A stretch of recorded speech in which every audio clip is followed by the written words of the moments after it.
नमस्कार. येत्या 17 तारखेला देवशयनी आषाढी एकादशी आहे. एकादशी ही महत्त्वाची तर आहेच, पण ही एकादशी अत्यंत महत्त्वाची असते. कारण या दिवशी भगवान महाविष्णू क्षीरसागरामध्ये शेषाच्या शय्येवरती शयन करत असतात. म्हणून हा दिवस साजरा केला जात असतो.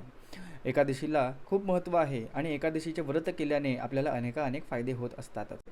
एकादशीचे व्रत केल्याने साधकाच्या साधनेमधील ज्या बाधा आहेत त्या सर्व काही नाश पावतात. मनाचे पवित्र वाढते, बुद्धी सात्विक होते. शरीरातील रक्तशुद्धी होण्यासाठी सुद्धा ही मदत होते. जे अपवित्र अन्न खाऊन आपले रक्त दूषित झालेले असते ते सुद्धा रक्त शुद्ध होते. आपल्याला यश प्राप्त होते आणि यश प्राप्त झाल्यामुळे आपल्याला धनाची सुद्धा ही प्राप्तता होते.